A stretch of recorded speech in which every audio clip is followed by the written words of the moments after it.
como el himno nacional de Israel. Se llama Jerusalem Yadhai, Jerusalén de oro. Y nada más le quiero decir que esta canción era la canción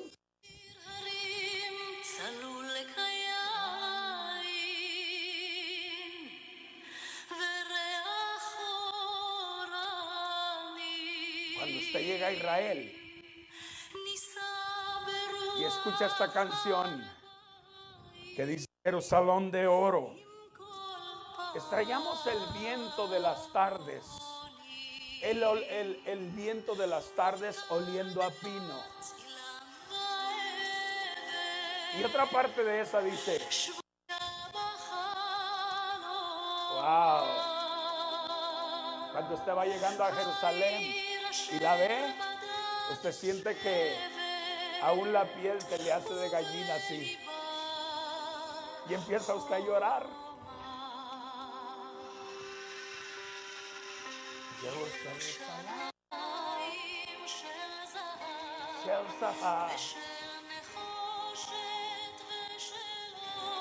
Y tremenda voz de esa mujer israelita. ¿Verdad que hasta siente uno bonito?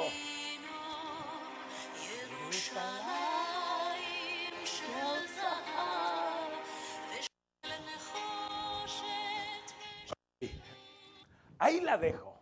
¿Por qué? Esa canción es como el himno de Israel. Porque por esa canción, justo se compuso esa canción en esos días de la independencia de Israel, en la guerra de los 6 días, en la guerra de Yom Kippur, en la guerra del Sinaí, en la guerra que le llaman del Sinaí o Yom Kippur, la guerra de los 6 días. Todas esas guerras, ¿sabes? Muchos de los soldados que entraron a Jerusalén, que venían del Sinaí de pelear tremendamente, valentía. Estos hombres, al llegar a Jerusalén, empezaron a escuchar esa canción. Y esa canción lo que dice, que ahora Jerusalén de piedra, donde la gente ya no sale a las plazas ni al mercado a sentarse sobre él. Ya no va gente al templo. Jerusalén de oro solamente está esperando una cosa, que sus hijos vengan a reconquistarla. No, hombre, cuando usted escucha en las celebraciones de los aniversarios de Israel como nación, hoy en día se escucha esa canción y wow, esa canción hace llorar a todos los israelitas y a todos los visitantes del mundo que van a esa Jerusalén, comienzan a llorar. ¿Por qué? Porque Jerusalén, aunque sea de los israelitas y de los palestinos, le quiero decir de los árabes, aunque ellos dicen que es de ellos, dicen que Jerusalén es de todo el mundo. Tremendo. Y yo le aconsejo que en el próximo viaje que vamos a ir a Israel, porque lo estoy así anunciando cada ratito, para que usted se anime y haga el viaje de subida y el viaje de bajada. Ok. Quedamos y les presenté la canción, que la profecía de Jerusalén como el centro del conflicto mundial, el centro del conflicto político mundial. Zacarías 12:1 dice así. Dice la palabra de Dios, más claro no puede hablar la palabra de Dios. Dice, profecía de la palabra de Jehová acerca de Israel. Jehová que extiende los cielos y funda la tierra y forma el espíritu del hombre dentro de él, ha dicho así: he aquí yo pongo a Jerusalén por copa que hará temblar a todos los pueblos alrededor contra Judá, en el sitio contra Jerusalén. Que pues dice la Biblia que Dios pone a Jerusalén como copa que hace temblar a todos los alrededor. Le quiero decir que las guerras de Israel ha hecho el conflicto es Jerusalén. Ese es el conflicto. Alrededor hay problemas, pero el problema es esas. Le voy a decir cómo es de grande Jerusalén. Jerusalén, la ciudad vieja. son 6 estadios juntos, así de chiquito. Esa es la ciudad amurallada.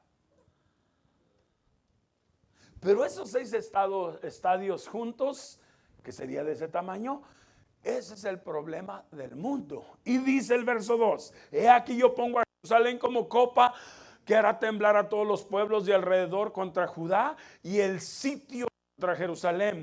En aquel día yo pondré a Jerusalén por piedra pesada a todos los pueblos. ¿Qué quiere decir eso? Que no hay nación que quiera hacerse cargo de Jerusalén. De hecho, ni hasta ahora, ni siquiera volteé para acá, ni siquiera los judíos.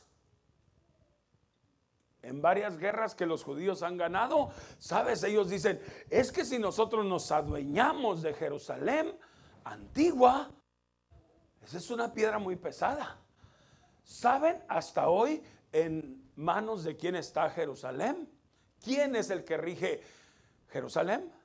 La autoridad la tiene la ONU, Organización de las Naciones Unidas. Porque Estados Unidos no se quiere meter ahí.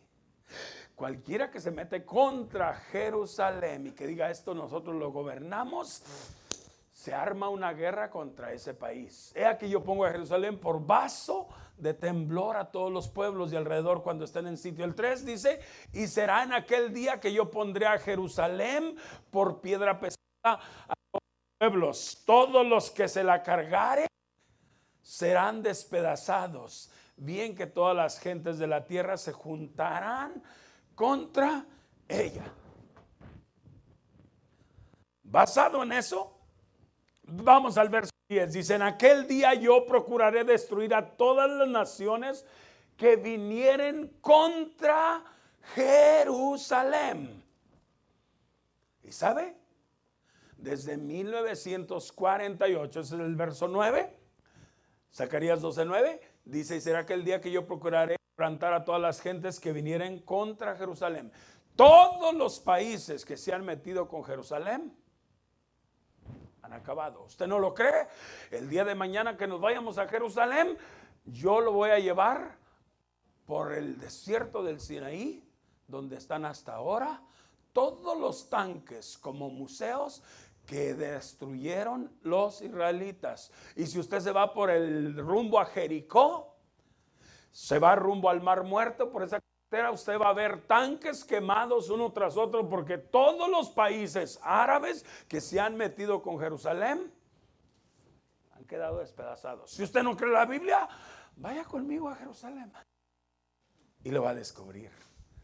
Le digo que es un asunto de leer la Biblia y ver los lugares. El verso 10 dice, y derramaré sobre la casa de David y sobre los moradores de Jerusalén espíritu de gracia. Voltee para acá, ¿por qué dice espíritu de gracia? Porque Israel y Jerusalén, los judíos, tienen una gracia sobre todas las naciones incalculable. Por ninguna nación del mundo, países enteros han entrado en guerra o en pugna más de que por Jerusalén. Y ahorita que yo les hable de las guerras, porque en Israel hay guerritas, guerrillas y guerrotas. Las guerrillas son las que se dan así a pedradas allí entre el pueblo. Y usted va a ver las noticias de CNN, y si no, vaya, busque en su YouTube CNN noticias sobre guerrillas de Israel. Y usted va a ver ahí un montón que se va a cansar de todas las veces que se agarran a pedradas los árabes contra los judíos. ¿Y sabe qué? Otros a pedradas, otros a palazos, otros se desgreñan. Esas son guerrillas. Las guerrotas son las que se hacen, como dicen en Colombia, con todos los hierros, con cañones, con aviones. Y de esas les voy a hablar esta tarde. ¿Por qué? Porque cada una de esas guerras tiene que ver con Jerusalén. Pero dice, yo les daré espíritu de gracia y de oración y mirarán a mí, a quien traspasaron, y harán llanto sobre él. ¿Sobre quién? Sobre Jesús. Como llanto de sobre unigénito. Jesús, ¿qué es?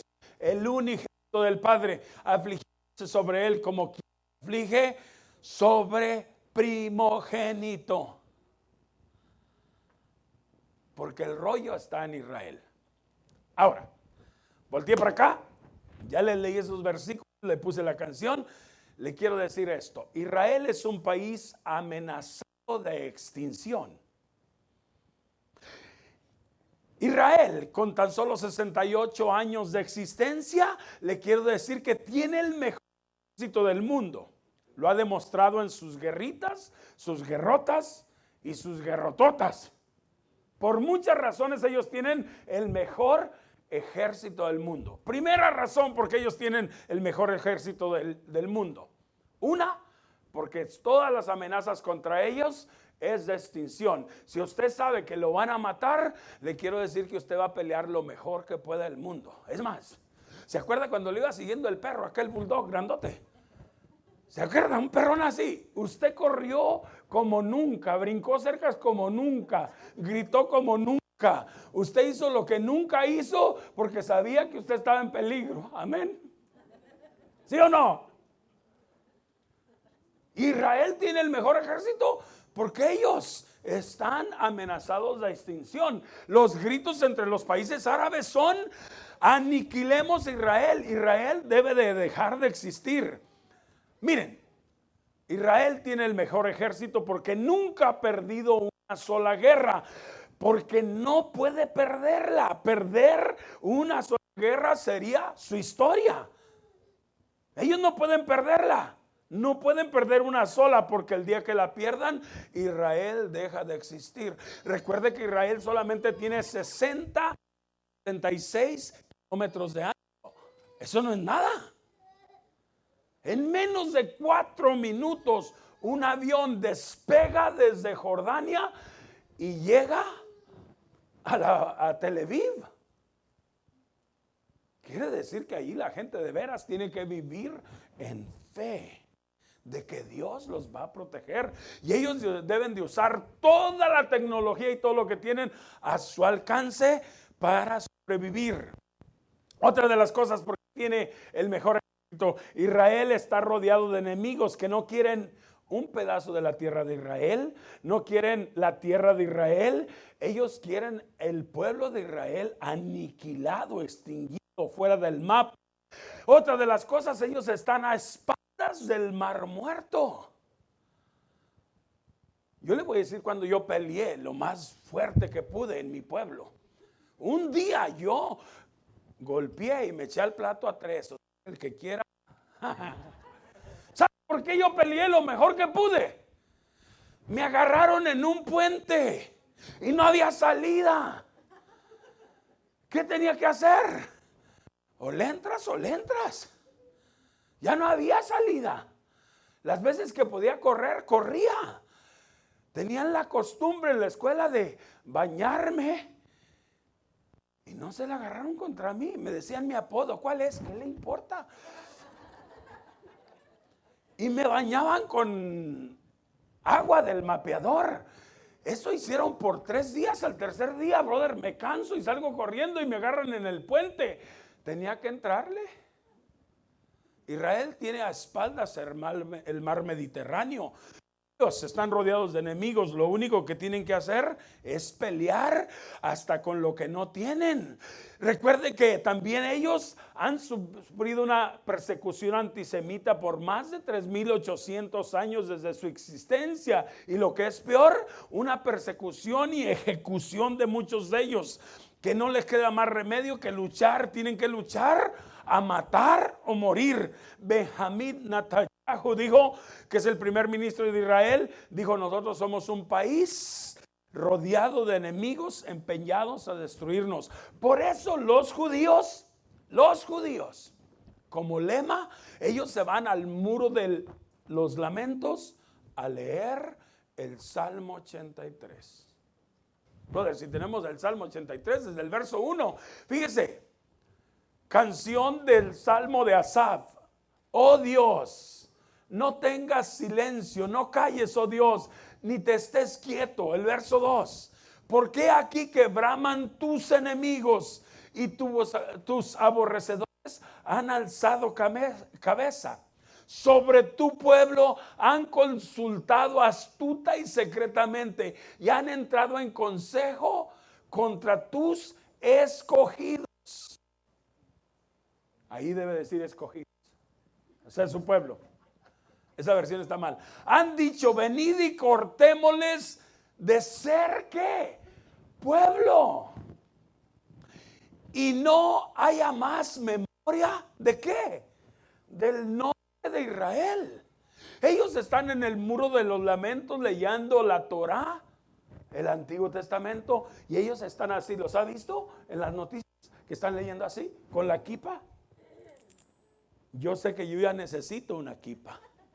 ¿Sabe por qué necesito la kipa? Es el gorrito chiquito que se ponen aquí. Porque ya siento frío acá, aire.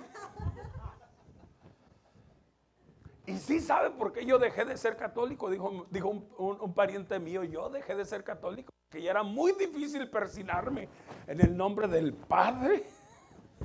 Ya estaba la pelona hasta acá, hasta arriba, estaba la frente muy lejos. No, estoy chistoseando. El verso 6, el 5 dice, por esto han conspirado de corazón a una, contra ti han hecho liga. ¿Sabía usted que las revueltas más grandes y la junta de gente gritando, maten a Israel, extingan a Israel, son las que se hacen en Egipto, Jordania, todos esos países? Vea las noticias. El verso 6, los pabellones de los aldumeos, de los ismaelitas, de los idumeos. Y los ismaelitas, ¿quiénes son los idumeos? Los hijos de Esaú. Los ismaelitas son los medios hermanos de los israelitas, descendientes de Abraham, de Ismael. Los moabitas, ¿quiénes son ellos? Los moabitas son los que impidieron el paso de los israelitas cuando venían en el desierto, los de Moab. Y los agarenos, Geba, Amón, Amalek, los filisteos. ¿Sabe dónde están los filisteos? Los habitadores de Tiro. ¿Saben dónde están los filisteos? ¿Se acuerda Filistea? Donde venían los gigantes. ¿Dónde está eso? Hoy en día. ¿Ha oído de la franja de Gaza? Que es un tremendo problema. Ahí es donde estaban los filisteos. Y los habitadores de Tiro, ¿dónde está Tiro? Oigan el mapa, está en Siria, Líbano, Siria, ahí está, todo eso era Tiro. Todos esos, como si estuvieran aquí, Alex dice, todos esos, también el de el Asur se ha juntado con ellos, son por brazo a los hijos de Lot. Volteé para acá.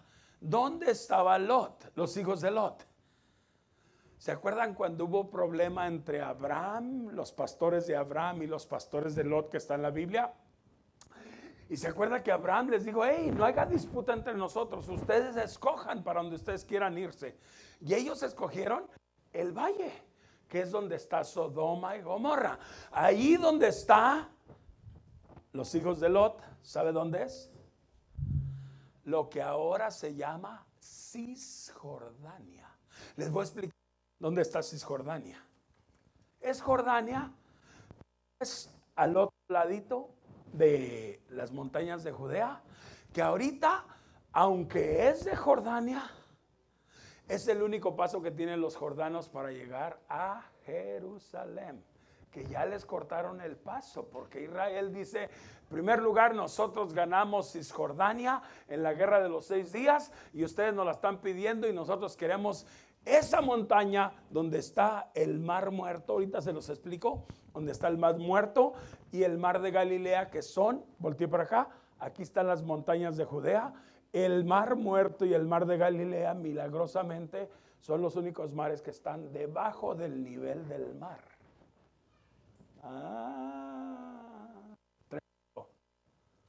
Debajo del nivel del mar. El rollo es que esta parte, para el lado de Galilea, el mar muerto, ahí es donde están los hijos de Lot, Selah.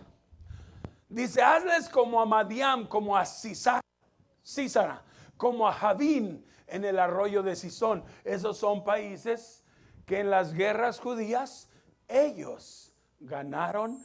Usted va a leer en la Biblia, Císara, ellos ganaron.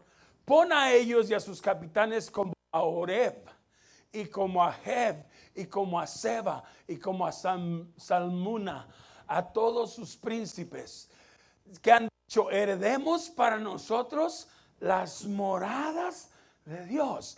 Todos ellos han querido adueñarse de Jerusalén y el templo de Dios. Mire, más claro en profecía no hay más de que la Biblia. Más claro que eso. Yo ahorita podía estar en televisión internacional y decir esos versos, y nadie puede discutir eso, porque todos esos pueblos son pueblos existentes, que la Biblia lo dijo desde hace miles de años y está sucediendo justo en nuestro tiempo. Dios mío, ponlos como a torbellinos, como a jarascas delante del viento. Y por si usted no sabía, cuando estudiemos estas 4 guerras, usted va a ver que todos ellos quedaron como jarasca. Que hoy ni siquiera, ¿usted para qué quiere la hojarasca? Para nada. ¿Para quemarla? ¿Para qué? Ya junta las hojas, le dice a su esposo. Ya júntalas, ¿por qué? No sirven para nada. ¿Sabes? Todos estos países han quedado hojarasca. Persíguelos así con tu tempestad y asómbralos con tu torbellino. Hasta ahí lo dejamos porque quiero entrar en acción. Ok, ¿no se están? Clarito, ¿verdad? Usted no se goza, por lo menos yo no duermo porque estoy estudiando mucho. Otra profecía, profecía de su fuerza militar. Voy a leerles un versículo porque la Biblia dice que en este tiempo Israel tenía fuerza militar. Y le quiero decir, le acabé de leer que Israel es el país que tiene el mejor ejército del mundo. Muchas personas de aquí de los Estados Unidos y de varios países que tienen ahora el privilegio de tener las 2 ciudadanías, ¿sabe qué van? Ellos prefieren estar en Israel, en el ejército de Israel. ¿Por qué? Porque es el mejor ejército del mundo. Y eso sale hasta en televisión nacional. Que Israel tiene el ejército mejor, más equipado del mundo. Zacarías 12:8 dice así: en aquel día Jehová defenderá al morador de Jerusalén, y el que entre él es débil, en aquel tiempo será como ¿quién? Como David. Y la casa de David, ¿quién? Como Dios. Y como ángel de Jehová delante de ellos. Volteé para acá. La Biblia dice que en este último tiempo el más débil en Israel será como David. Y sabe, volteé para acá. Hablando del ejército de Israel, ellos tienen esa estrategia para hacer sus batallas. ¿Por qué? Ellos dicen: nosotros somos pequeños, somos como David. Y estamos enfrentándonos a un Goliat. Egipto, Siria, Irán, Líbano, Jordania. Ellos son un gigante. Nosotros somos como David. Ellos, sus estrategias para pelear son estas. David, ¿qué hizo? David, número 1, peleó de lejos. ¿Sí o no? Segundo, tiró primero. Los israelitas tienen esa idea. Nosotros tiramos de lejos y tiramos primero. Y el que tira primero le gana a su compañero. Amén. ¿Lo entendió? Mucho más que eso. Les voy a decir un poquito del Israel, ya que les leí la Biblia, porque eso es Biblia. Israel tiene el mejor ejército del mundo. ¿Por qué? Porque lucha, número 1, por su supervivencia. 2, ¿por qué tiene el mejor ejército del mundo? Israel como nación dejó de existir hace 2000 años y como nación por todo el mundo perdieron su nación de defensa por no tener ejércitos. Israel ha sido el chivo expiatorio Los judíos se han convertido los conejillos de indias de todas las naciones. Si usted supiera cómo los judíos han sido los chivos expiatorios y los conejillos de indias, por ejemplo, en la guerra contra Rusia. Y después le voy a decir cómo comenzó todo ese antisemitismo con los judíos. Porque alguien escribió un libro que se llama, después le voy a decir exactamente todas las cosas, se llama Los 24 sabios de Israel que quieren gobernar el mundo. Y eso se corrió por Rusia, por Alemania. Y todas esas cosas se llaman los 24 sabios de Israel. Decían que entre ellos lo habían escrito. La historia después se las digo, porque si no me voy a entretener allí. ¿Y cómo comenzó ese antisemitismo contra los judíos? Pero ellos han sido los conejillos de indias de todas las naciones.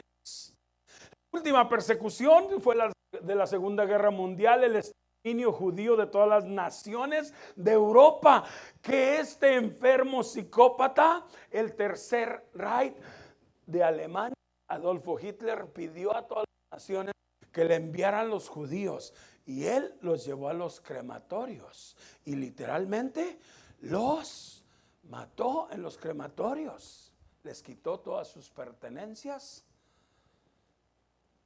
Y había dos razones. Él quería una raza árida, ¿verdad? Perfecta, que gobernara y que fueran los dueños del mundo. Durara 1000 años, no duró ni 11 años. Y el menso se tiró un balazo. Se casó ese día, tenía varias amantes.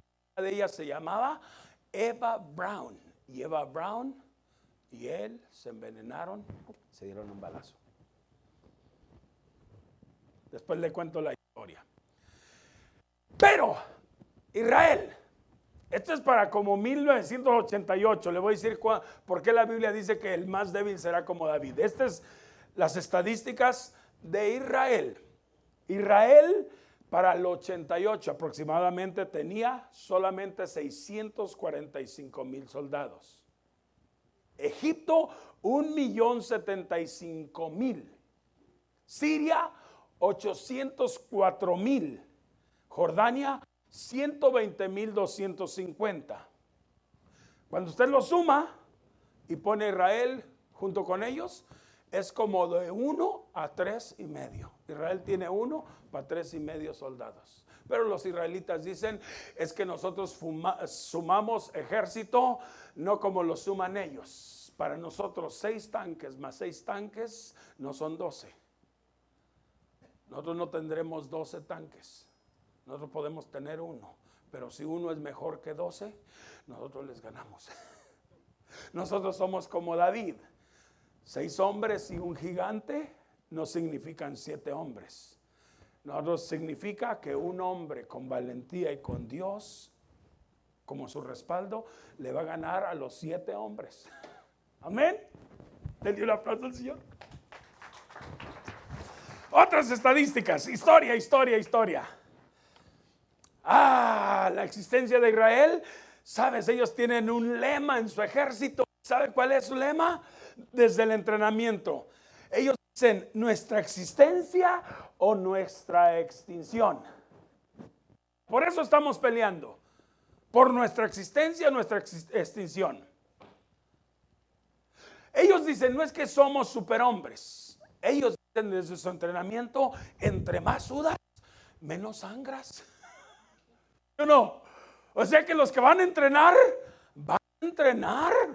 porque yo sé que entre más sudo, ahorita haciendo ejercicio, levantando, corriendo, sé que después menos voy a sangrar. Y le aseguro que con esas palabras cualquiera le echa ganas. Amén. O sea, dice, pónganme lo que sea, que aprendo, a quién golpeo, cómo me defiendo, ¿verdad? Marciales, lo que sea, pero quiero sangrar para después no sangrar. The more you sweat, the less you bleed. Otro lema, ellos dicen, somos como David, somos pequeños, pero somos poderosos porque Dios está con nosotros. Y a Goliat hay que pegarle primero, hay que pegarle de lo más lejos posible. Por eso yo digo que mejor que mis palabras. Dicen que una imagen dice más que 1000 palabras. No sé si lo tenemos, brother Arturo. Ahí lo tenemos. Quiero que vean este video, aunque sea un poquito. No todo, pero para que vean cómo funciona el ejército de Israel. Alguien me dijo, pastor, ¿tiene videos? Le dije, muchísimos. El asunto es que a veces no hay tiempo. Si lo puede poner en play, lo tenemos. Nada más para que vean un poquito de cómo es el entrenamiento del pueblo de Israel y por qué son los mejores del mundo. Son mejores que los de Estados Unidos. De Estados Unidos mandan a veces sus soldados a entrenar allá. Y de nuestros países, pues no se diga. Porque los de México, no, hombre, traen unos rifles más mojosos que nada.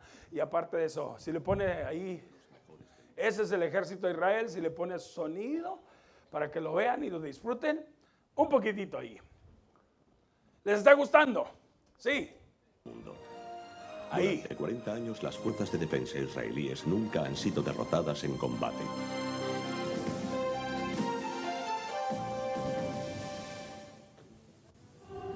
Son las 11 de la mañana del día de la conmemoración en Israel. Mientras el sonido de la sirena se extiende por el país, todos los israelíes guardan silencio. Durante 2 minutos la población rinde homenaje a los más de 15.000 soldados israelíes muertos en los últimos 40 años.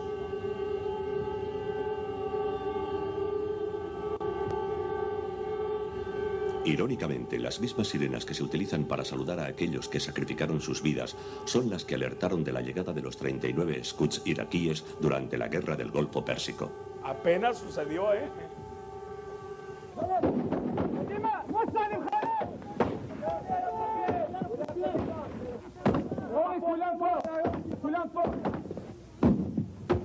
En los últimos 40 años, las fuerzas de defensa israelíes han luchado valerosamente, lo que ha permitido que el Estado de Israel sobreviva en el complejo marco del Oriente Medio. Las Fuerzas Armadas de Israel están consideradas como una de las más preparadas, eficaces y tecnológicamente más avanzadas del mundo, y no les queda más remedio. Rodeado de enemigos y de espaldas al mar Mediterráneo, Israel no puede permitirse perder ¿Sí le ponen ninguna pausa guerra, ahí, brother? ya que esta sería la última Ok, no, hágale. Dele.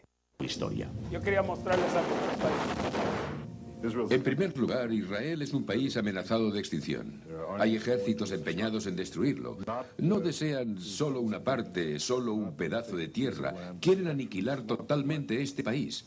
Así que esta es la principal motivación que tienen todas las unidades de Israel, las mejores y las que no son mejores. Y todos en conjunto se superan porque saben que luchan por la supervivencia de su país. Actualmente Israel dedica el 40% de su presupuesto nacional a las fuerzas de defensa israelíes, compuestas por un ejército permanente, la aviación y la armada. Estas fuerzas cuentan con 141.000 reclutas, 50.000 soldados profesionales y una impresionante fuerza de 504.000 reservistas. Ahí están las cifras que No le di. obstante, basta echar un vistazo al número de militares de los países árabes vecinos de Israel para entender la realidad de Oriente Medio. Y era en 1991, iré. Para una nación de solo 4 millones de almas, la supervivencia es una obsesión nacional. Tal vez la cuestión más importante para comprender la existencia y la importancia del ejército de Israel fue que el pueblo de Israel no tuvo un ejército durante casi 2000 años. Y al perder nuestra tierra, perdimos gradualmente la capacidad de autodefendernos.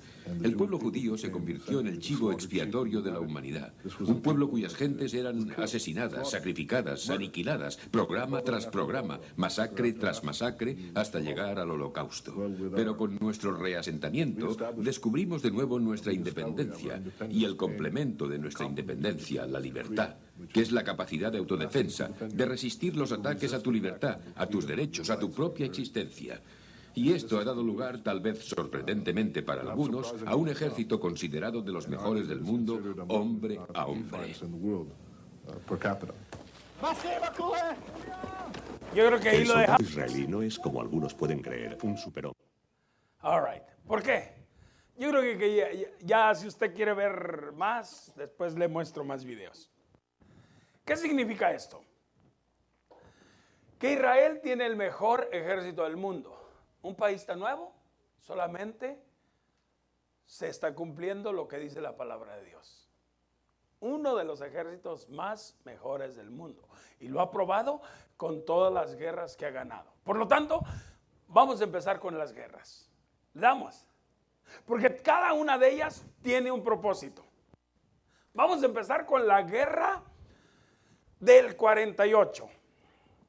¿Qué pasaba?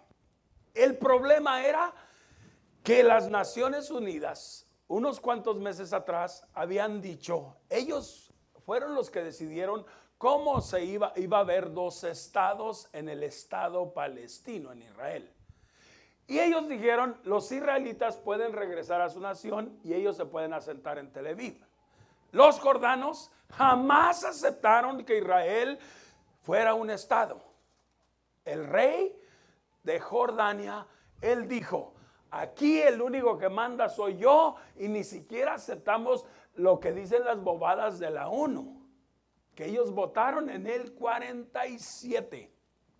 ¿Se acuerda que les di la fecha? Cuando ellos votaron, que Estados Unidos dijo que sí, todos esos. Bueno, ellos dijeron, estos hombres de las Naciones Unidas están locos. Nosotros ni siquiera aceptamos que hay un estado judío ahí. O sea que aquí, dijo el rey de Jordania, aquí el único rey soy yo. Ellos, los israelitas, decidieron. Otro problema que había. Recuerden que en Israel había un protectorado. ¿Quiénes eran? El protectorado de Israel era la Gran Bretaña, Inglaterra. Tenían 30 años y ellos en esos días dijeron, ¿sabe qué? Olvídense, ustedes nunca se arreglan, este país es un país de problemas, etcétera. Ya les habían quitado el canal del Suez, ya habían peleado por ese rollo. Ellos dijeron, nos vemos y arréglenselas como puedan. Perdón, no les habían quitado todo el canal del Suez, pero ellos estaban ahí con todos sus problemas y se fueron. Los israelitas estaban en apuros. Ellos dijeron, ¿qué hacemos? Estos jordanos y ni los países árabes nos aceptan como estado. Las Naciones Unidas ya nos dijeron que somos un estado. Ellos dijeron, ¿saben qué? Nos vamos a independizar de Jordania. Ese era el problema. Y se iban los ingleses. Ahora sí estamos en apuros. Ese 14 de mayo de 1948 es el nacimiento de una nación, pero el nacimiento de una nación en guerra. Ustedes a lo mejor lo han leído en la Biblia, otra profecía, donde la Biblia dice, he aquí yo vi a una mujer que estaba dando a luz parto. ¿En parto? ¿Sabe quién es esa mujer que está dando a luz? Es la nación de Israel. Por eso la nación de Israel nació como una mujer en parto, con muchos dolores. Tremendo, ¿no? Después les voy a traer los versículos. No lo apunté y hasta ahorita se me ocurrió. Pero estas fechas le quiero decir que nacen de la nada los héroes más valientes de Israel. Los héroes de la Biblia moderna, de los valientes de David y sus valientes de la cueva de Adulam, que comenzaban a vivir de nuevo, a revivir. Ahora no en esta Biblia, pero esos valientes de David aquí empiezan a vivir en el 1948.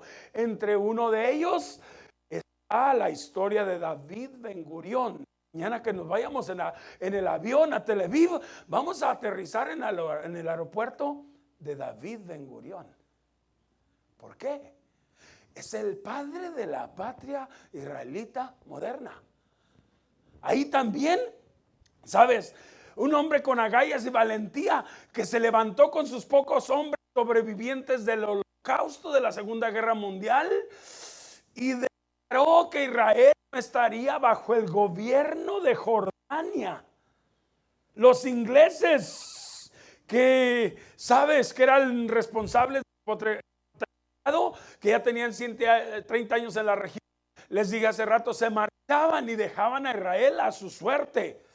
Y en ese preciso momento, David Ben-Gurión se fajó los pantalones y dijo, ahora o nunca, o somos nación o dejamos de existir, que Dios nos bendiga y estamos bajo las profecías de la palabra de Dios. Aquí también renace la historia de la Débora de la Biblia. Golda Meir. Si mañana usted y yo nos vamos a Jerusalén, vamos a cambiar nuestros dólares por shekels. Y cuando usted reciba sus primeros shekels, en la portada del billete de los shekels, ¿sabes de quién está la foto? De esa señora Golda Meir. Una señora valiente que se paró firme. Y ella dijo, si vamos a ser nación, nos unimos todos juntos. Es la mujer que con valentía viajó hasta Jordania, vestida de hombre árabe, para poder traspasar también las defensas de árabe Jordán. Cruzó el desierto de Judea, el río Jordán, burlando las fuerzas jordanas, para hablar con el rey de Jordania, para pedirle la independencia de Israel. Le dijo, ¿sabe qué, Señor? Yo vengo a pedirle por última vez que usted nos deje ser nosotros aparte. Nosotros no queremos nada con ustedes. Chusma, chusma. ¿Y sabes? Ella le pidió eso. ¿Y sabe lo que dijo el rey de Jordania? Aquí el único rey soy yo. Los únicos que le voy a dar a ustedes, ahí están todos mis palestinos. ¿Y saben qué? Y ahí lo único que les voy a dar a ustedes es un pedacito de tierra. Dijo, y si no, pues aténganse a las consecuencias. ¿Y sabe lo que le dijo Golda Meir? Señor, vengo a pedírselo, pero si usted quiere guerra, guerra tendrá. Excuse me. O sea, mujeres, aprendan de Golda Meir. Que cuando el marido se ponga bronco, usted páresele enfrente. Es más, le voy a enseñar hasta 4 pasos cómo poner a ese marido en su lugar. Primer paso, como Golda Meir. Cuando ese marido la empiece a maltratar, usted llegue y páresele enfrente, derechita. Y dígale, ¿sabes qué? Mi amor, yo a usted lo quiero, pero no voy a permitir que usted me maltrate, porque yo no me merezco eso. Le he dado 8 hijos y usted me maltrata así. Me pongo firme, igual que Golda Meir. Primer paso. El segundo paso es, aunque me apaguen el micrófono, porque son los que me lo están apagando allá atrás. A ver, déjenme hablar, ¿no saben? Segundo paso. Cuando ese hombre siga gritándole, usted dígale, Francisco de Jesús González, te digo que me respetes, y si no me respetas, Francisco de Jesús González, ¿sabes? Te quiero decir que me respetas o me respetas. Ese es el segundo paso. Si no le hace caso, váyase para el tercero. Cuando él siga hablando y gritándole, Francisco de Jesús González Pérez de la O, Arteaga, etcétera, dígale todos los apellidos, páresele firme y dígale, mi amor, yo a usted lo he respetado, es la tercera vez que le vengo a decir, si usted no me hace caso, ¿sabe qué? Le quiero decir que se atenga a las consecuencias, y si ahí no le hace caso, váyase para el cuarto. Amén. Pues sí, pues ya mejor váyase para el cuarto, ya que le van a dar una res. No. Es que los vi poco serios. Golda Meir dijo, si quieres guerra, guerra tendrás, porque nosotros no desistiremos y después te veré a ver cuando nosotros seamos nuestra propia nación. Ándele. Esa mujer es la Débora de nuestros tiempos. Y esos hombres, Golda Meir, esos hombres, David Ben Gurión, son los héroes de Israel ahora, los héroes de la Biblia moderna. Los Estados Unidos era su única ayuda. Estaba a 8,000 millas lejos de ahí. Estaba de presidente en ese tiempo aquí en los Estados Unidos Henry Truman, que enviaron a uno de los israelitas a venir a pedir ayuda a los Estados Unidos así de inmediato, pero no lograron encontrarse con Henry Truman. A través de su portavoz, él dijo, no apoyamos su independencia. Queda negada a apoyarlos y todo mi gabinete está en contra.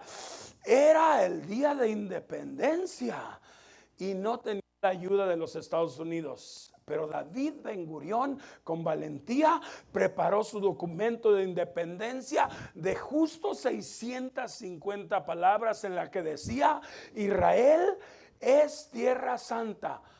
Tierra santa es. Con esas palabras, esas palabras, cuando él las dijo desde Tel Aviv, no de Jerusalén, de Tel Aviv, eso atrajo la atención del mundo. Eso fue en el Museo de Arte de Tel Aviv. Cuando vayamos, los voy a llevar a ese museo porque tiene parte de historia. Y se concentraron no más de 1000 personas a escondidas, 300 dignatarios, que ni estaba seteada ni la hora ni el lugar, porque ellos tenían miedo que si ellos decían la hora, les iban a tirar bombazos de Jordania, de Egipto, y ellos podían quedar muertos ahí. Lo hicieron así como a escondidas. A las 4:10 de la tarde, David Ben-Gurión lee las 650 palabras de declaración de independencia, donde él menciona la Biblia, cómo Dios les dio esta tierra.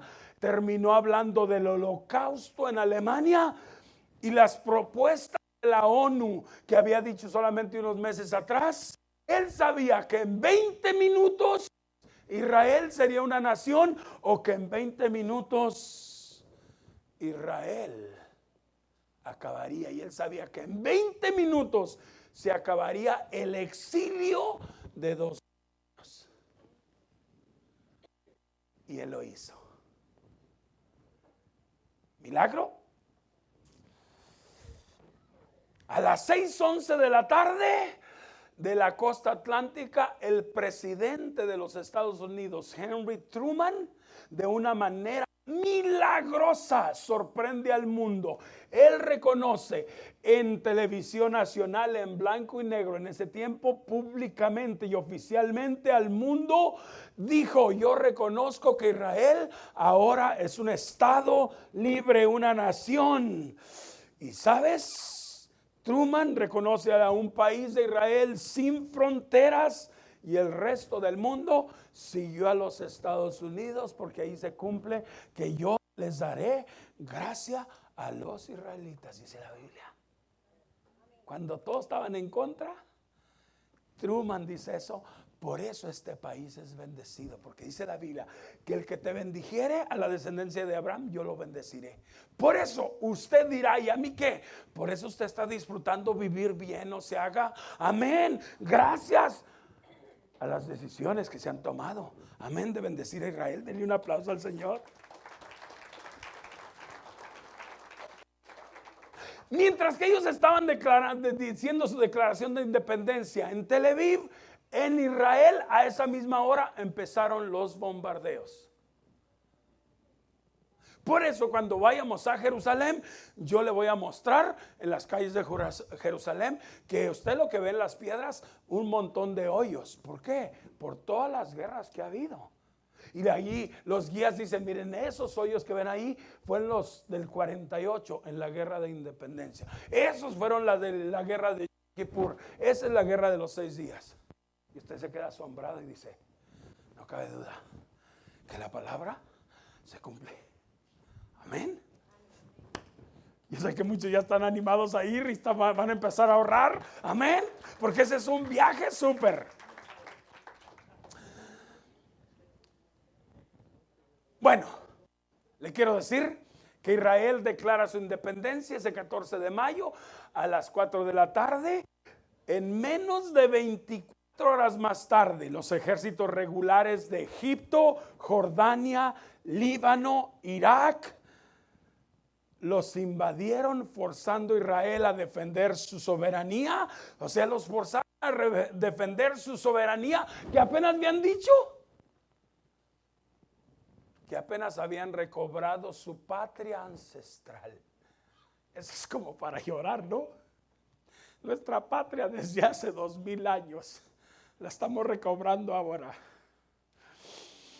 Wow, ese sí es patriotismo. Eso sí es palabra de Dios. Esas sí son profecías. Amén. Híjole.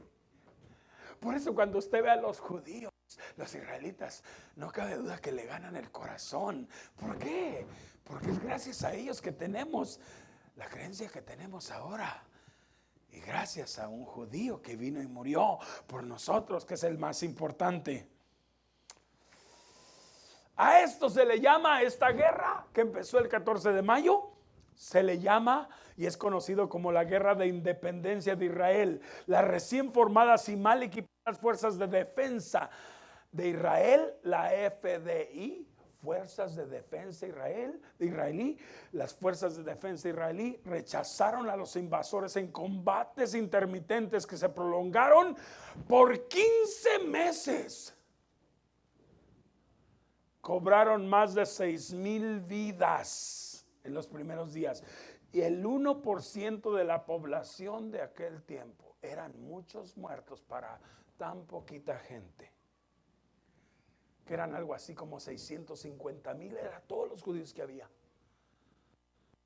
Pero esos cuantitos judíos le ganaron a todos estos países. El más débil en Israel será como David. Eso merece un aplauso a Dios. Amén. Yo había dado clases de profecía, pero nunca me había emocionado tanto. Israel aplastó milagrosamente a estas 5 naciones árabes, afianzándose como nación y fuerza militar. ¿Qué sucedió después de esto? Durante los primeros meses de 1949, se mantuvieron negociaciones directas bajo los auspicios de la ONU entre Israel y cada uno de los Azores, que ya les mencioné. Planicie costera, la Galilea y todo el Negev quedaron bajo la soberanía de Israel. Brother Arturo, no sé si tenemos ahí un mapa, si lo tienes, si no, no quiero interferir con el video. ¿Por qué? Porque solamente cuando uno entiende cómo quedó en ese tiempo por la ONU, es que usted va a entender las noticias, porque usted dice los altos de Golán, el Negev, todo ese rollo, usted no le entiende. Y no, porque hay tanto pleito. Judea y Samaria y la Cisjordania pasaron a dominio jordano. La franja de Gaza quedó bajo el dominio administrativo de Egipto. La ciudad de Jerusalén quedó dividida, controlada por Jordania, la parte oriental, que es la ciudad vieja. Y a Israel le tocó la parte nueva, la parte occidental, le tocó a Jerusalén. Ok, bro. All right. Si sube ese mapa un poquito más arriba, lo hace más grande, si se puede, porque se me hace que ahí no las llegamos. Este es Jerusalén. ¿Se fija esta partecita que está aquí, grandecita? Esta de aquí, de Jordania. Uy, jole. Quita esa cosa. No se crea. No se crea, bro, Arturo, estoy jugando. No, así déjelo, está bien. Esta parte de aquí, esa es Cisjordania. Aquí. Lo que pasa es que esta parte llega hasta la ciudad de Jerusalén, que la parte antigua era de los jordanos. Ahí está Jordania. Jordan. Ya me lo quité. Jordan. Y aquí en esta parte es la franja de Gaza. El rollo es que allí en esas partes se meten los árabes y se arman las guerras, porque esos metiches árabes se meten para acá y se arman las pedradas allí. Por eso si usted va a Jerusalén, ahorita usted pasa por muchos lugares donde lo registran. ¿De dónde es? De México. Muéstrame su pasaporte. ¿Y a qué vino? A Israel. Pues vine a pasear, a conocer los lugares sagrados. Ok, ¿qué más? Ya para cuando usted llega a Israel, ya saben de dónde vine, quién llegó en el avión, ya lo conocen. Yo un día, mi esposa y yo fuimos a un viaje a Israel y decidimos no venirnos con la gente, cambiamos nuestro boleto. No, hombre, después ya nos tenían haciendo 30,000 preguntas. Le dije, mire, soy casi judío, véanme. No soy árabe. All right, thank you, brother Arturo. Lo que les quiero mostrar es que historia de los primeros 4 meses es que así quedó dividido Israel. Les quiero mostrar un video que se llama Viernes 14 de mayo de 1948. Fundación, ándele, ahí está. Ahí está, ahí está. All right, ya lo vi. ¿Se fijan esta partecita que está aquí? Esta partecita blanca ahí es donde están los árabes ahora, esa. Y esta partecita de aquí es en la franja de Gaza. Prendan la luz. Le quiero decir algo. ¿Por qué Israel ganó la batalla en el 48? ¿Y por qué Israel en el 48 se quedó con tanto terreno? Y muchos de los palestinos que vivían aquí terminaron viviendo en el Líbano, terminaron viviendo en Jordania. Lo que hace el orgullo. Y dice Dios que les daría gracia y ellos ganarían todas las batallas. Lo que hacen los árabes, todos los árabes de alrededor, desde Irak, Irán, fíjense los paisotes que son, Egipto, Jordania, todos los países grandísimos que son. Ellos, ¿saben lo que hicieron por radio? Les dijeron a todos los palestinos, salgan de allí que mañana nosotros vamos a destruir a Jerusalén, Israel, a todos los judíos los vamos a extinguir. ¿Y saben lo que hacen los palestinos árabes? Empieza una corredera de gallinas. Corredera, se salieron de los pueblos. ¿Y qué hacen ellos? Salen corriendo de aquí, de Jerusalén, de aquí, de toda esta parte, y salen corriendo para Jordania. Porque ellos pensaron, dentro de 2-3 días, nuestros países árabes los van a matar y nosotros vamos a ser dueños de Israel. Resulta que muchos de ellos, hasta hoy en día, no han podido regresar. Y usted va a Jerusalén y escucha las historias. Muchos le dijeron a su esposa, Hani, usted quédese aquí, yo vengo en 4 días. No han regresado en más de 40 años. Moraleja, no deje a su esposa.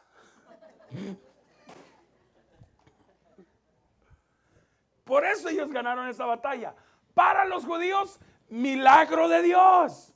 ¿Cómo ellos mismos les ayudaron? Corran, salgan corriendo. Y usted, si va a Jerusalén, va a escuchar las historias. ¿Y tus familiares dónde están? ¿Tú qué eres? Yo soy árabe.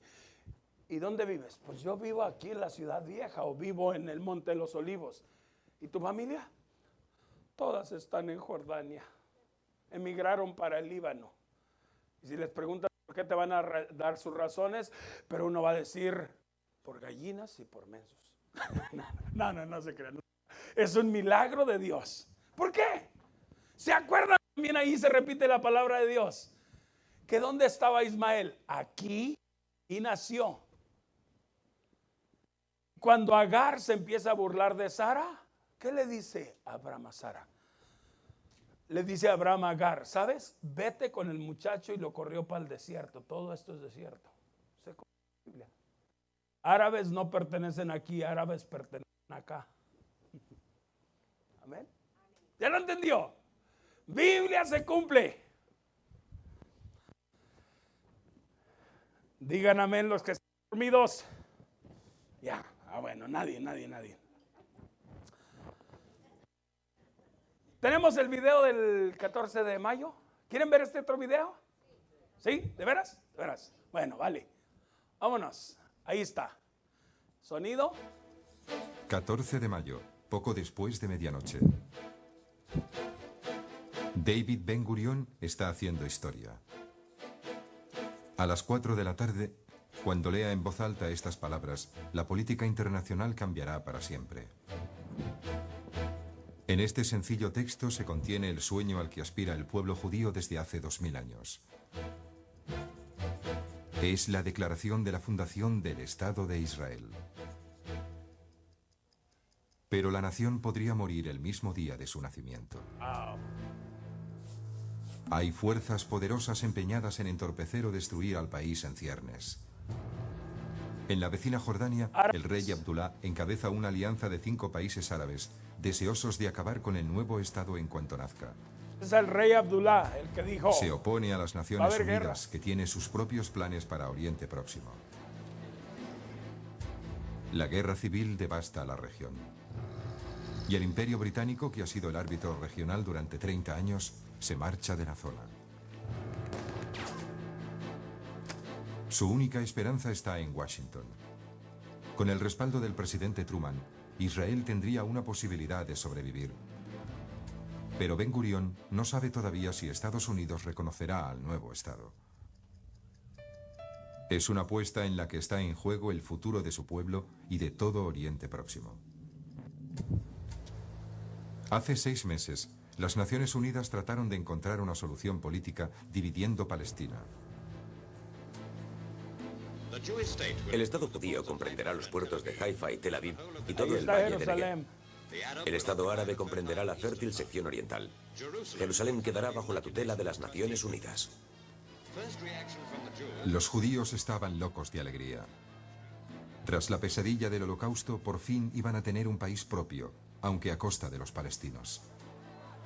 Pero formaban el 65% de la población y solo iban a recibir el 40% de la tierra. Se opusieron al reparto y empuñaron las armas. La violencia entre facciones degeneró en guerra civil. El ejército británico se esforzó por separar a los contrincantes. Palestina ha sido un protectorado británico desde la Primera Guerra Mundial, pero la vigencia de ese régimen termina a medianoche de hoy, 14 de mayo. 12 de mayo, Tel Aviv.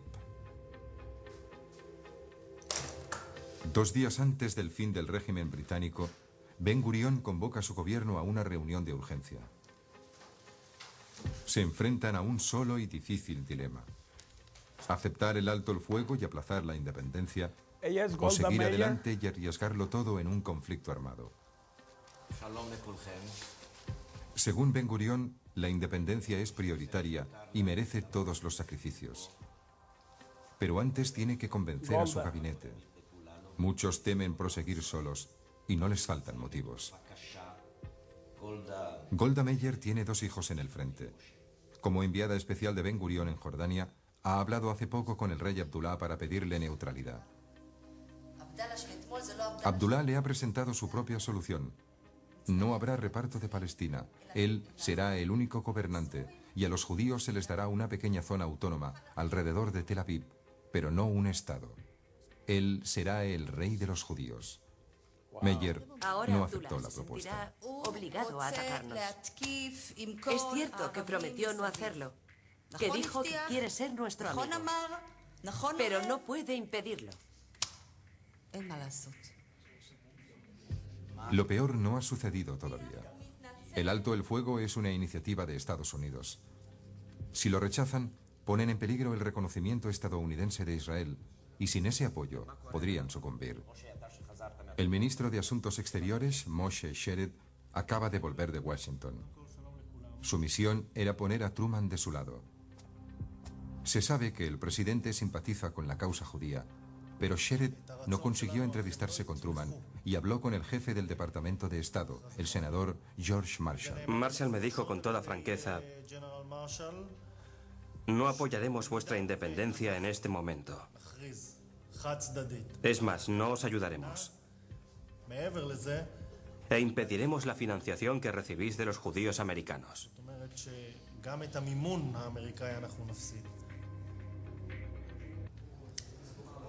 All right, ahí lo dejamos.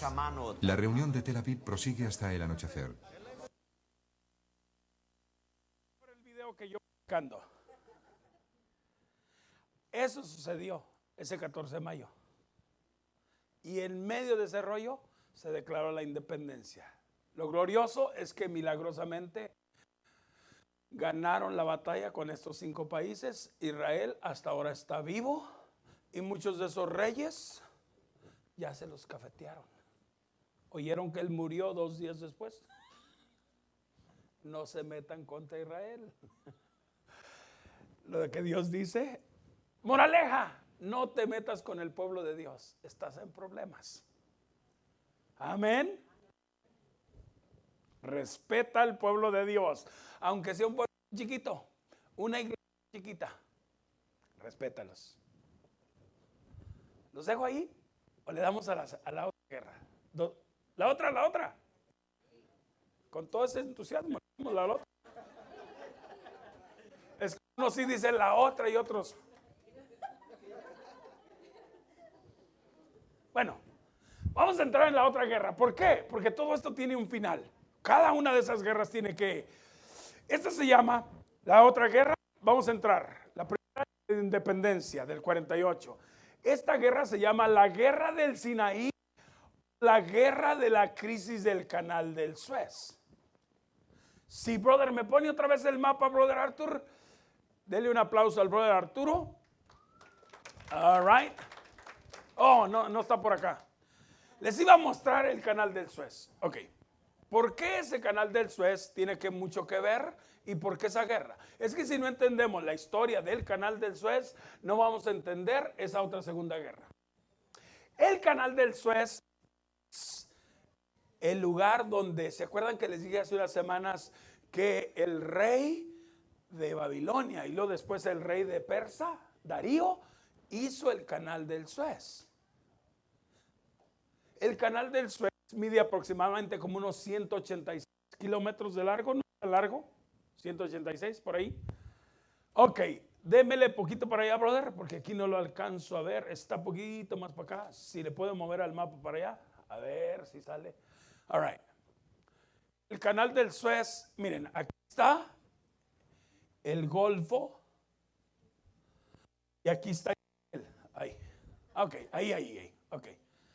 Miren, esta es la parte donde el pueblo de Israel puede salir. El canal del Suez, este es Egipto, está aquí. Esta parte de aquí es desierto. El rey de Persia, que está más o menos por aquí, aquí estaba Persia, él fue el primero que se le ocurrió pasar de aquí a aquí. ¿Cuál es el problema? Vean el problema. El rollo es que si ellos no tenían este canal, para venir desde Francia, desde España, estos países, a comprar especias, ¿verdad? Que eso era lo que ellos iban. En intercambio comercial, hace miles de años, ellos rodeaban por todo esto, hasta el Cabo de Buena Esperanza, y subían para acá para llegar a la India. Cuando encontraron todo este petróleo, la única forma de sacarlo de aquí, había que bajar por aquí, daban un promedio de 4 meses a dar la vuelta aquí. Se les ocurrió al rey de Persia hacer ese canal, pero con las embarcaciones de ese tiempo, que eran bien pequeñas, ellos hicieron un canal muy chiquito y parte de ese canal no lo cruzaban sus barcos. Llegaban con sus barcos hasta cierta distancia y de allí los estiraban a mano, los esclavos. Por ahí, como en el año 1840 y algo, un sabio francés dijeron: vamos a hacer el canal del Suez. Y entonces hicieron el canal del Suez, que está aquí, que es impresionante, porque cuando usted va a Israel, y ahora que vamos a ir a Egipto, amén, los que vamos a ir a Egipto, amén, ver el canal del Suez es impresionante. ¿Por qué? Porque usted va entre pura arena y de repente usted ve este monstruo de barco pasando como que por el desierto. Usted dice: qué raro, un barco de este tamaño, o 10 barcos seguidos unos por otros, uno tras de otro, por el desierto. Se ve así como fantástico, ¿no? Lo que usted no sabe es que allí hicieron el canal del Suez, este que está aquí, que por ahí pasan los barcos con el petróleo que le trajeron a usted para que le echara gasolina en la mañana a su carro. Por ahí pasó. Lo sacan de aquí de Irán, todo esto es petróleo, lo sacan de ahí, se vienen por aquí, pasan aquí por el Mar Rojo y por ahí salen para acá, para Estados Unidos. Tremendo. Eso conecta también Occidente con Asia. Todo esto de aquí se conecta. En realidad, si van de California, se van por el otro lado del mundo. No lo puede ver porque se necesita de hacer del otro lado de la pantalla. No se crea. Es el otro lado del mundo. Pero si usted sale de aquí, esto, o sea, de Atlanta, se vienen por aquí y cruzan hasta la India, Pakistán, China, Japón, todo ese rollo. ¿Ya le entendió? El problema, canal del Suez. ¿Qué pasa? Como Francia fue el país que este hombre de Francia, él dijo: yo lo voy a hacer, empezó a buscar dinero aquí. Y luego después, como él no tenía mucho dinero, se unió con los franceses. Y los franceses, los ingleses que está por aquí, Inglaterra, Entre ellos hicieron el canal del Suez. Si ellos lo hicieron, ¿de quién es? De ellos. Hicieron un contrato por 100 años. Lo mismo hicieron con el canal de Panamá. El canal de Panamá, la única forma de darle vuelta a California en barco era irse allá por el Estrecho de Magallanes, al sur de Argentina, por allá, y subir. Eso toma muchísimo, pero gracias que a alguien se le ocurrió hacer el canal de Panamá, y ahora nomás bajan aquí por el Golfo, un poquito lo cruzan y suben para arriba. De hecho, si usted quiere ir en un crucero, hay cruceros que pasan por el canal de Panamá. O sea, tremendo. Rollo. ¿Por qué la guerra del canal del Suez? Ahí va. Los franceses lo hacen. Para el 1956 entró al poder Gamal Abdel Nasser. ¿Quién era Gamal Abdel Nasser? Es un hombre bien alto, fornido, medio moreno, pero con una tez de piel morena, así como...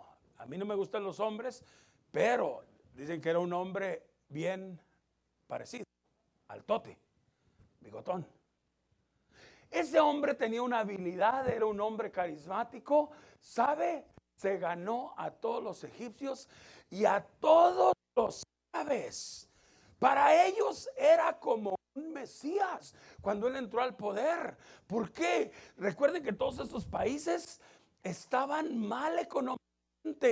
Todos estos vendían petróleo, pero todos los reyes, Abdul, todos ellos se llevaban dinero, igual que Pemex de México, iguanas ranas, se llevaban todo el dinero y los países estaban pobres. Abdul Nasser viene y se pone en el poder y sabe, él promete cosas a los árabes. Una, hacer una nación árabe. Todos estaban con él y con ese carisma, él toma un riesgo. Él da uno de sus discursos en Alejandría y él ya tenía listo. ¿Saben? Nos vamos a apoderar ahora de nuestro canal, es nuestro, nos vale que nosotros los egipcios estemos pasando hambre y estas grandes potencias están llevando todo el billete y todos los que están por ahí, por el canal de Suez, estos sinvergüenzas cobran el dinero. Le quiero decir, nosotros acabamos de ir a España, o sea, y aquí es el estrecho, aquí de Gibraltar. Ahí está Gibraltar. Cuando fuimos a España a hacer el remen, me llevé los muchachos, rentamos una van y me llevé los que fueron a remen al estrecho de Gibraltar. ¿Para dónde nos lleva, pastor? Usted nomás me va a aprender algo. Llevé al estrecho de Gibraltar y ahí en Gibraltar, ¿saben quién es dueño de este pedacito de tierra aquí del estrecho de Gibraltar? Los ingleses. ¿Por qué? Porque el que es dueño de esos estrechos tiene el poder sobre todos los países, ¿sí o no? Tú cobras, por aquí pasas, por aquí pagas.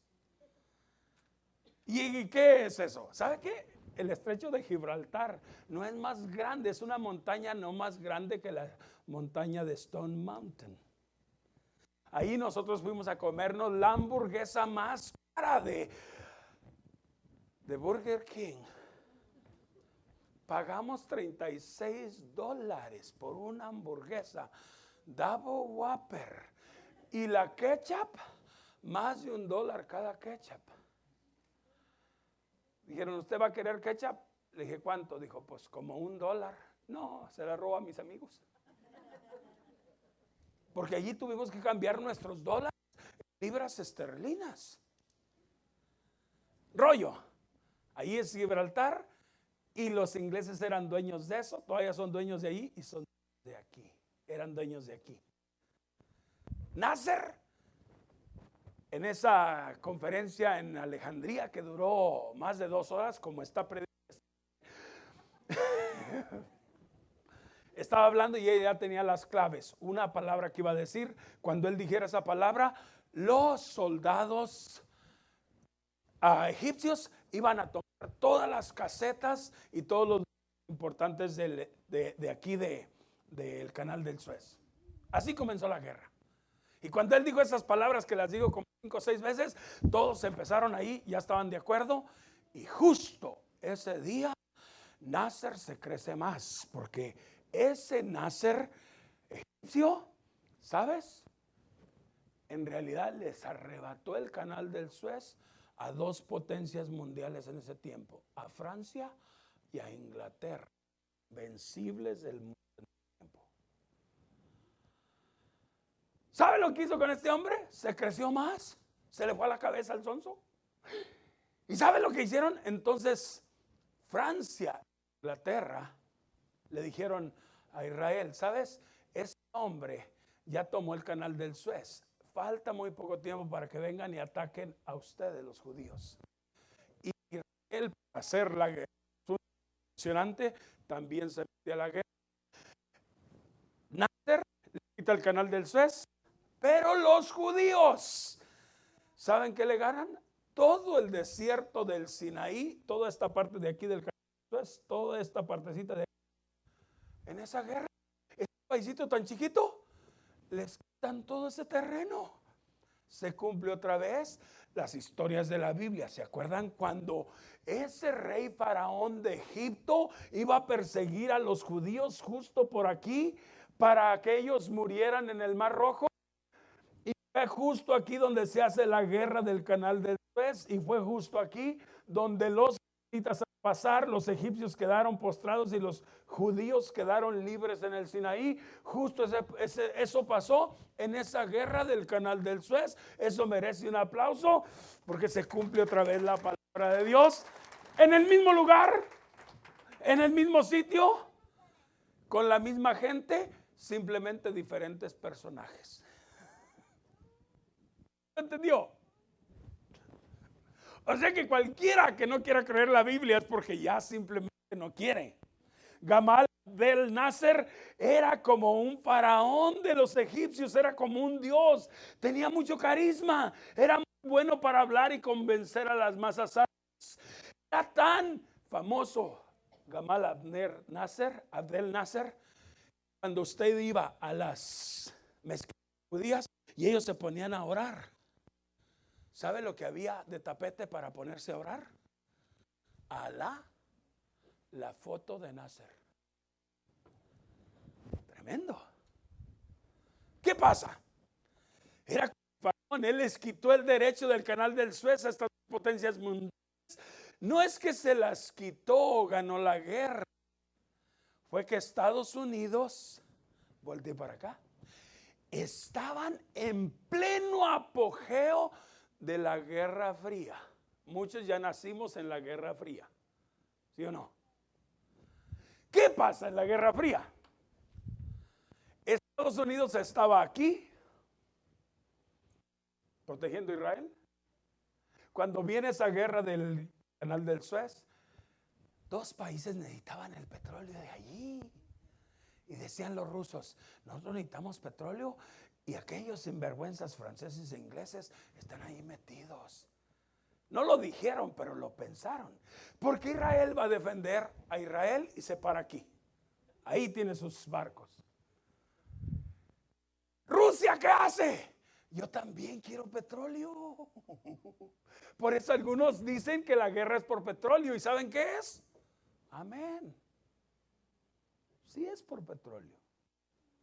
Porque de allí nosotros traemos el 88% del petróleo del mundo sale de aquí.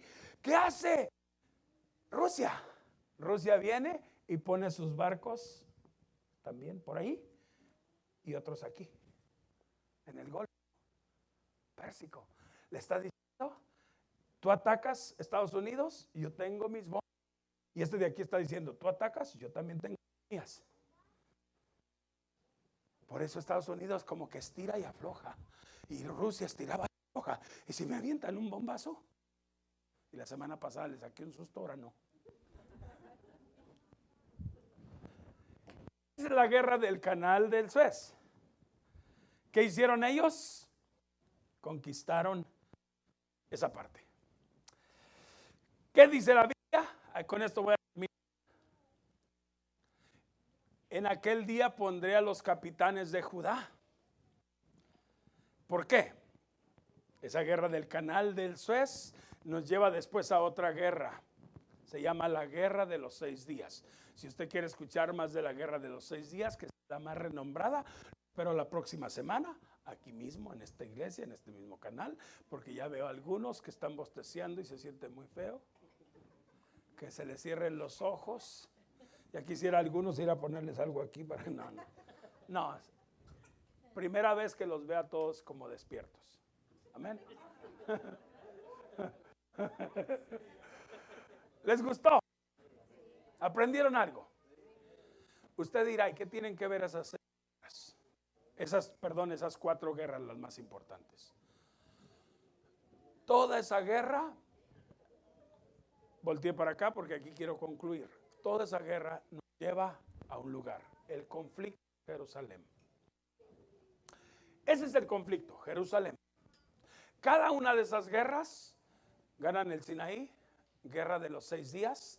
Después se lo voy a explicar en detalle qué pasó.